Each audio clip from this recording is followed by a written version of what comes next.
Hello beta, welcome to physics classes. And in my last video I have discussed vector addition by parallelogram law of vector addition. We have discussed how can we add two vectors A and B when they are acting along two adjacent sides of parallelogram. So in my last video we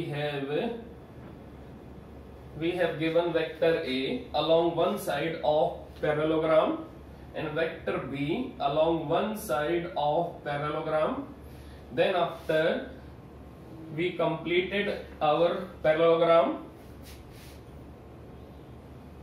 by drawing parallel to B a vector B and by drawing parallel to A vector A, then it is diagonal of parallelogram and it is equal to vector A plus vector B, and this angle is theta and this angle is alpha. This point is O. We drop a perpendicular from D point on x-axis. Now this is C point. तो बेटा इस type से हमने parallelogram law of vector addition discuss किया था last time. सबसे पहले हमने वेक्टर A ड्रॉ किया along one side of parallelogram, फिर हमने वेक्टर B ड्रॉ किया along adjacent side of parallelogram, फिर हमने इसको कंप्लीट किया. अब पैरेललोग्राम को कंप्लीट कैसे करोगे? बिल्कुल B के पैरेलल यहां B वेक्टर आएगा और A के पैरेलल यहां A वेक्टर आएगा और फिर हम डायगोनल ड्रॉ करेंगे और फिर D पॉइंट से हम एक परपेंडिकुलर ड्रॉप करेंगे किसके ऊपर? एक्स एक्सिस के ऊपर या फिर extended line of vector A के ऊपर.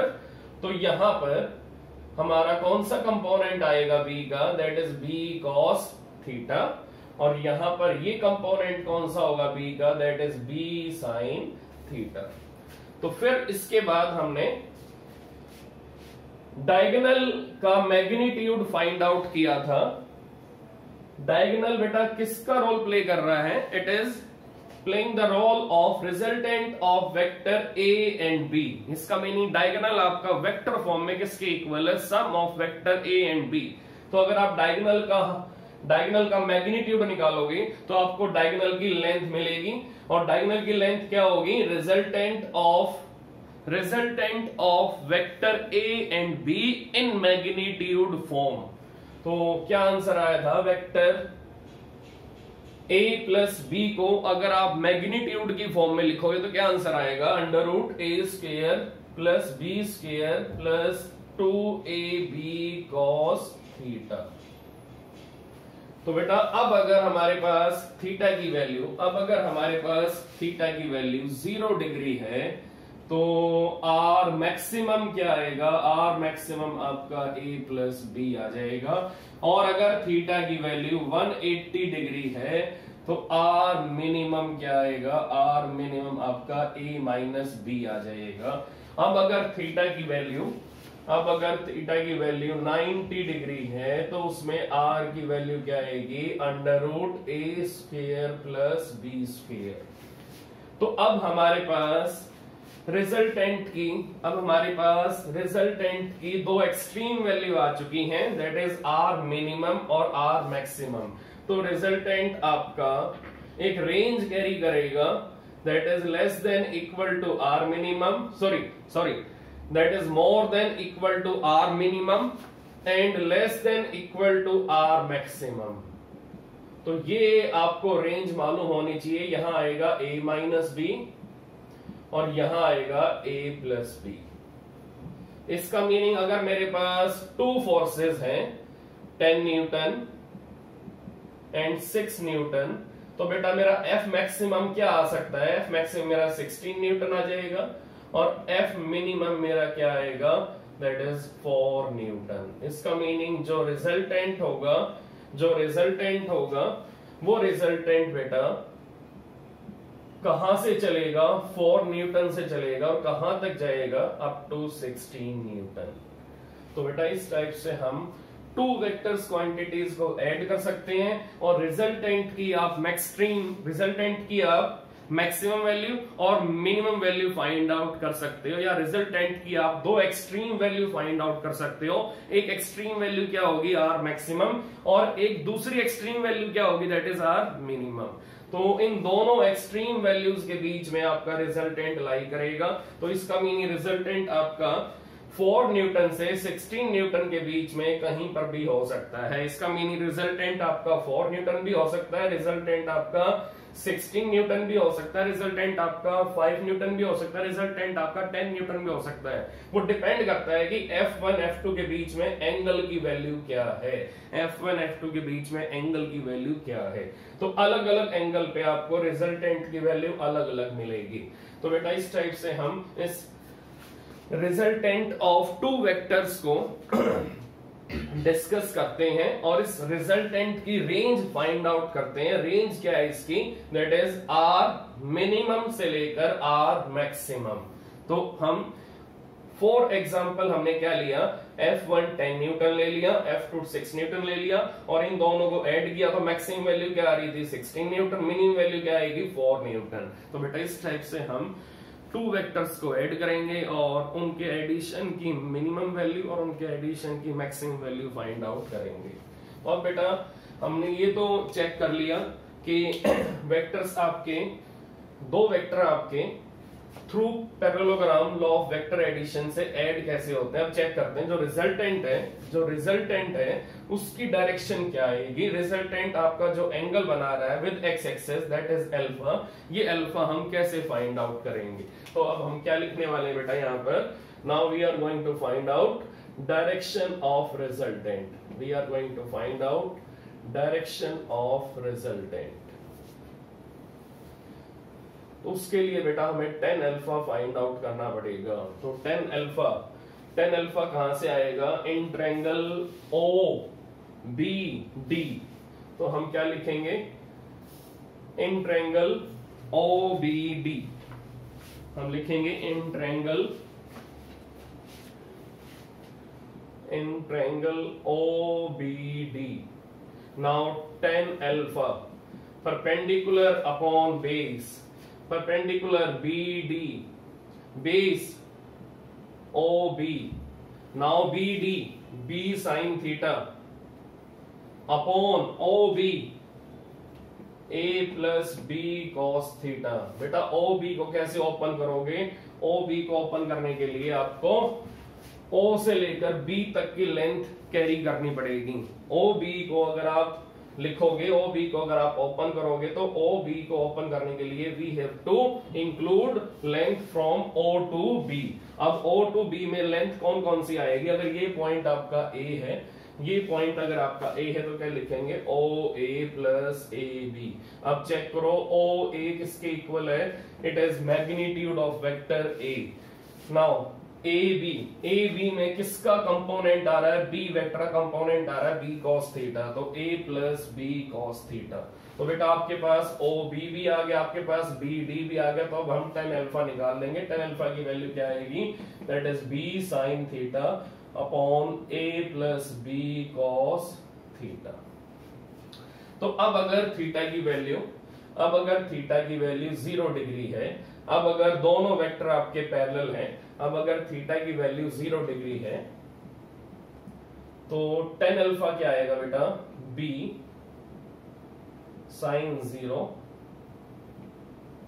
A plus B cos 0। sin 0 0 होता है, sin 0 0, तो आंसर क्या आ जाएगा, 0 आ जाएगा। अल्फा की वैल्यू क्या आएगी, अल्फा आपका 0 डिग्री आएगा, अल्फा आपका 0 डिग्री आएगा। रीजन क्या है कि अगर दोनों वेक्टर आपके पैरेलल हैं, अगर दोनों वेक्टर्स के बीच में एंगल 0 डिग्री है, ये एंगल अगर 0 डिग्री है तो उस केस में क्या होगा, अगर ये एंगल आपका 0 डिग्री है तो उस केस में क्या होगा कि A और B वेक्टर अगर आपके पैरेलल हैं, ए और बी वेक्टर अगर आपके पैरेलल है तो इन दोनों का सम, इन दोनों का रिजल्टेंट भी कहां आएगा, इनके पैरेलल ही आएगा। अगर दो वेक्टर अगर आपके पैरेलल हैं तो उन दोनों का सम भी कैसा आएगा, उन्हीं वेक्टर के पैरेलल ही आएगा। तो इसका मीनिंग जो अल्फा होगा वो 0 डिग्री हो जाएगा, क्योंकि आर आपका हॉरिजॉन्टल हो जाएगा। अगर ए और बी हॉरिजॉन्टल है तो आर भी आपका हॉरिजॉन्टल ही होगा।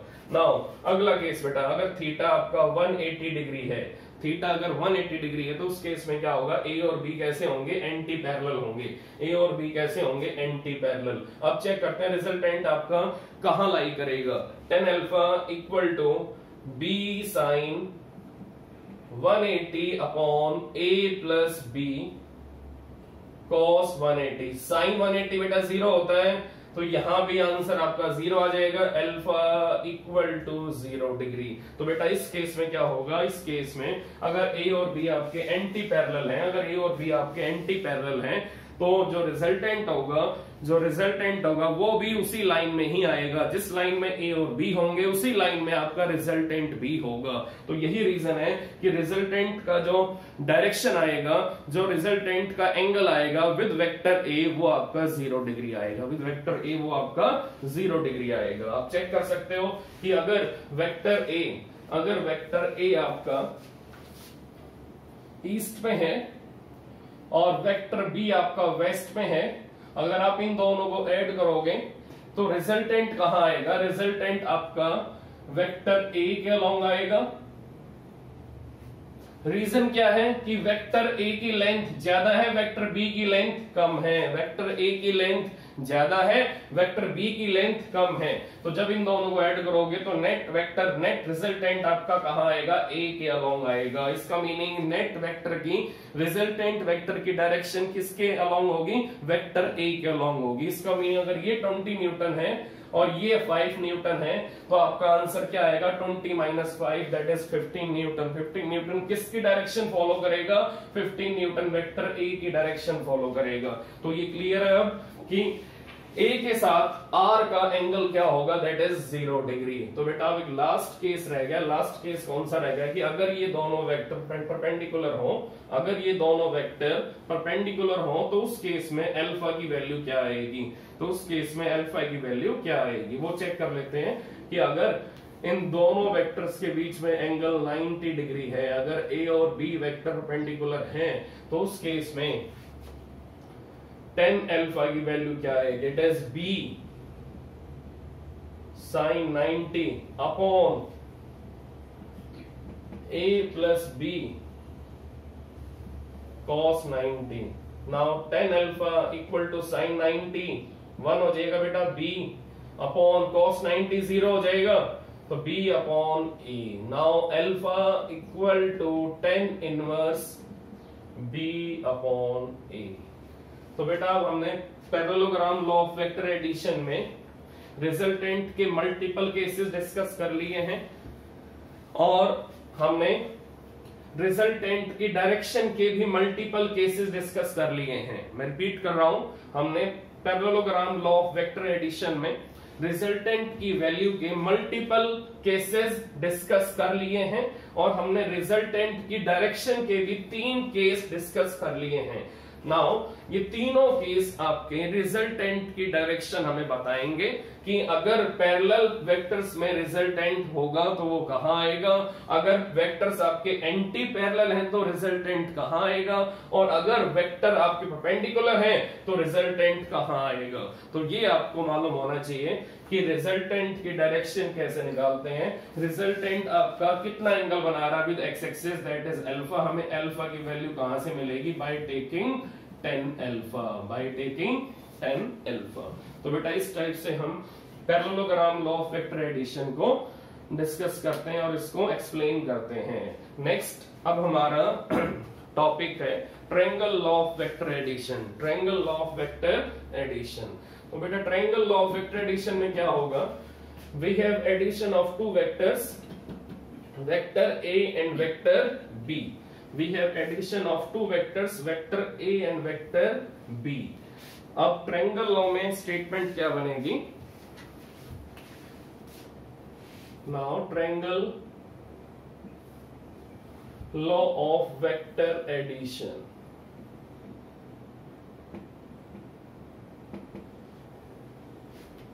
तो बेटा इसमें स्टेटमेंट ये बनेगी, when two vectors are acting along two sides of a triangle, when two vectors are acting along two sides of a triangle taken in same order, then third side of triangle taken in opposite order will be the resultant of two vectors A and B. Will be the resultant of two vectors A and B. तो बेटा मैंने आपको क्या बताया कि अगर दो vector किसी ट्रायंगल की टू साइड्स के अलोंग आएंगे, अगर दो वेक्टर किसी ट्रायंगल की टू साइड्स के अलोंग आएंगे, तो जो थर्ड साइड होगी taken in opposite order will be the resultant of two vectors, आप चेक कर सकते हो कि ए और बी का अगर आप साइक्लिक ऑर्डर मेंटेन रखोगे, चेक कर लो, मैंने ए और बी कैसे लिया है, मैंने ए और बी को ऐसे लिया एंटी क्लॉकवाइज, मैंने ए और बी कैसे लिया है, एंटी क्लॉकवाइज लिया है, तो आप चेक कर सकते हो ये जो ऑर्डर है ए और बी का ये कैसा है, it is anti clockwise order.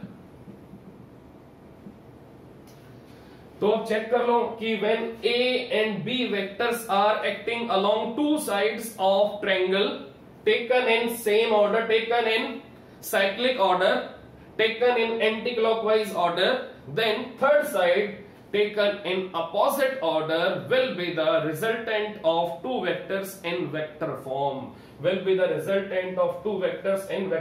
that is R vector equal to vector A plus vector B। अब चेक करो कि A और B का तो साइक्लिक ऑर्डर आपका मेंटेन है, एंटी क्लॉकवाइज ऑर्डर मेंटेन है, जैसे आप B से O पे आओगे तो आपको वेक्टर R की एरो अपने ऑर्डर से अपोजिट मिलेगी। चेक कर लो A और B का ऑर्डर सेम है, लेकिन जब आप B से वापस O पे आना चाहोगे तो आपको वेक्टर R की एरो, वेक्टर R की डायरेक्शन जो आपका ऑर्डर है उससे अपोजिट मिलेगी। इसका meaning when third side taken in opposite order in vector form, then third side will be equal to resultant of two vectors A and B।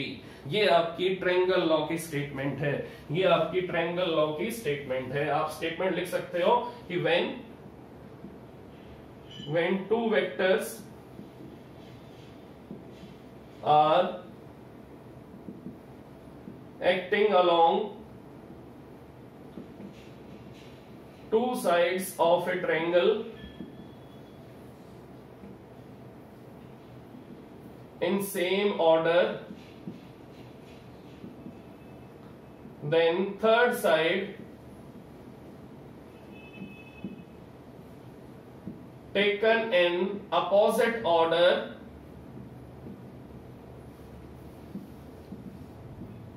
will be the resultant of two vectors such as vector A and vector B. So when two vectors are acting along two sides of a triangle in same order, then third side taken in opposite order will be the resultant of two vectors such as A and B, तो अब check करो R ने कितना angle बनाया A के साथ, that is alpha. तो यहां भी हम अगर वेक्टर R की डायरेक्शन निकालेंगे, यहां भी अगर हम रिजल्टेंट वेक्टर की डायरेक्शन निकालेंगे तो यहां भी हम tan अल्फा ही यूज करेंगे, यहां भी हम tan अल्फा ही यूज करेंगे। तो अगर हमें वेक्टर R की डायरेक्शन यहां फाइंड आउट करनी है तो यहां भी हमें tan अल्फा ही फाइंड आउट करना पड़ेगा। तो बेटा क्लियर हुआ, किसी भी ट्रायंगल में अगर टू साइड्स के अलोंग टू वेक्टर आपके प्रेजेंट है, उनका ऑर्डर अगर सेम है, तो थर्ड साइड जो होगी, जो क्लोजिंग साइड होगी ट्रायंगल की, वो अगर अपोजिट ऑर्डर में होगी तो वो इन दोनों वेक्टर्स के सम के इक्वल होगी, इसका मीनिंग अगर दो वेक्टर आपके ट्रायंगल की टू साइड्स के अलोंग आ रहे हैं तो ट्रायंगल की जो क्लोजिंग साइड होगी, जो ट्रायंगल की थर्ड साइड होगी, अगर वो अपोजिट ऑर्डर में होगी तो वो इन दोनों वेक्टर्स के सम के इक्वल होगी, तो बेटा ये आपको माइंड में रखना, ये आपको ध्यान रखना है कि triangle law of vector addition में हम टू साइड्स के अलोंग, हम ट्रायंगल की टू साइड्स के अलोंग टू वेक्टर्स को एज्यूम करते हैं, फिर दोनों का सम किसके अलोंग निकालते हैं, दोनों का सम हम थर्ड साइड के अलोंग निकालते हैं। और थर्ड साइड कैसी होती है, taken in opposite order, taken in opposite order. ठीक है बेटा। Now this is vector a taken along one side of triangle. अब हम वेक्टर बी को डिस्प्लेस करते करते कहां तक ले आएंगे, eight head of vector A. अगर हमें वेक्टर ए और बी को ऐड करना है तो अगर वेक्टर ए हम ड्रॉ कर चुके हैं तो वेक्टर बी कहां आएगा, वेक्टर ए के टेल पे आएगा या वेक्टर ए के हेड पे आएगा, ये आपको मालूम होना चाहिए। अगर हमें वेक्टर ए और बी को ऐड करना है तो अगर हमें ए में बी को ऐड करना है तो बी की टेल कहां आएगी, जहां ए का हेड होगा।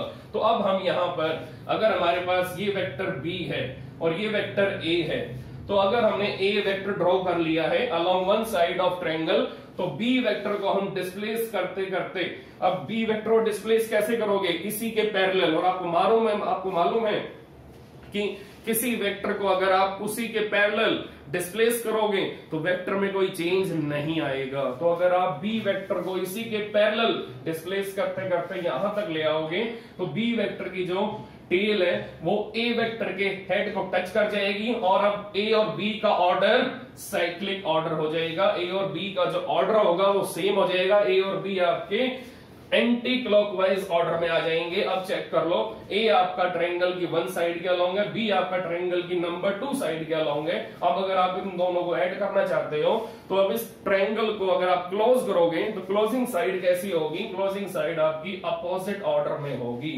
क्लोजिंग साइड आपकी अपोजिट ऑर्डर में होगी। और क्लोजिंग साइड कैसी होगी, that is equal to sum of two vectors A and B. So closing side will be the resultant of two vectors A and B.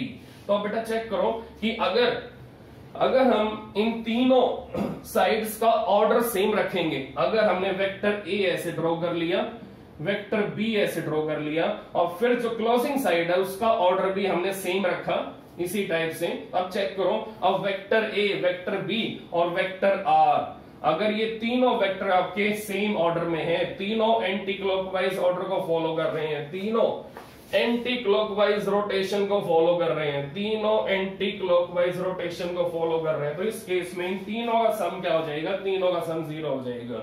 कैसे मालूम चला, ये हमारा इनिशियल पॉइंट है और फाइनली हम इसी पे आ रहे हैं, तो इनिशियल इक्वल टू फाइनल। तो इस केस में क्या होगा, vector R plus vector A plus vector B and it is equal to 0, and it is equal to 0। तो इन तीनों का सम बेटा 0 हो जाएगा। अब ये 0 कैसे हुआ, पहले यहां चेक करो, वेक्टर आर किसके इक्वल है, वेक्टर ए प्लस बी के इक्वल है। अब यहां चेक करो, यहां वेक्टर आर की एरो किस साइड है, यहां वेक्टर आर की एरो आपकी, यहां वेक्टर आर की एरो आपकी इनिशियल से अवे है, चेक कर सकते हो, यहां वेक्टर आर की एरो इनिशियल पॉइंट से अवे है और यहां वेक्टर आर की एरो कैसी है, towards initial point, towards initial point. तो ये वाला वेक्टर आर और ये वाला वेक्टर आर दोनों की डायरेक्शन कैसी है, अपोजिट है, इन दोनों की डायरेक्शन कैसी है, अपोजिट है। तो बेटा आप चेक करो, ये फिगर नंबर 1, ये figure number 2। Now figure number 1 और figure number 2, now tell me from figure number 1, now tell me from figure number 1, now tell me from figure number 1, vector R बोलो किसके इक्वल आएगा, vector A plus vector B, vector R equal to vector A plus vector B. Now figure number 2, figure number 2, now in figure number 2 जो vector are है, जो vector are है यहां पर वो आपका डिफरेंट डायरेक्शन कैरी कर रहा है। फिगर नंबर 2 में वेक्टर आर की डायरेक्शन पहले वाला जो आर है उससे अपोजिट है, जो पहले वाला आर है उससे अपोजिट है। इसका मीनिंग अगर मैं फिगर नंबर 2 में vector R plus vector R plus A plus B लिखूंगा तो ए प्लस बी की वैल्यू मैं कहां से उठाऊंगा, ए प्लस बी किसके इक्वल है, ए प्लस बी आपका आर है, ए प्लस बी आपका आर है। चेक कर लो फिगर नंबर 1 में जो इक्वेशन नंबर 1 है उसमें आर किसके इक्वल है, vector A plus vector B. तो वेक्टर आर किसके इक्वल है, vector A plus vector B. लेकिन ये जो आपका आर वेक्टर है और जो नीचे वाला आर वेक्टर है, इन दोनों की डायरेक्शन कैसी है, अपोजिट है। तो अगर आपने इसको पॉजिटिव लिया है तो इसको कैसा लोगे, इसको आप नेगेटिव लोगे, इसको आप नेगेटिव लोगे तो आंसर क्या आएगा, आंसर आपका 0 आ जाएगा, आंसर आपका 0 आ जाएगा। इसका मीनिंग ये आपने प्रूव कर दिया कि अगर 3 वेक्टर आपके सेम ऑर्डर में होंगे, तीनों वेक्टर अगर साइक्लिक ऑर्डर को फॉलो करेंगे तो उनका सम क्या होगा, 0 होगा, उनका सम क्या होगा, 0 होगा। कैसे प्रूव किया बेटा मैंने, यहां चेक करो फिगर नंबर 2 में आपने क्या लिखा था, vector R plus vector A plus vector B equal to 0। तो मैंने लेफ्ट हैंड साइड को उठाया। अब लेफ्ट हैंड साइड में चेक करो ए प्लस बी किसके इक्वल है, ए प्लस बी आपका फिगर नंबर 1 में आर के इक्वल है। लेकिन ये वाला आर आपका इस वाले आर से अपोजिट डायरेक्शन फॉलो कर रहा है, और अपोजिट डायरेक्शन के लिए हम क्या लगाते हैं, माइनस साइन। तो माइनस साइन किसके लिए है, for opposite direction, for opposite direction. तो बेटा r माइनस r क्या हो जाएगा, 0 हो जाएगा। तो ये क्लियर हो गया।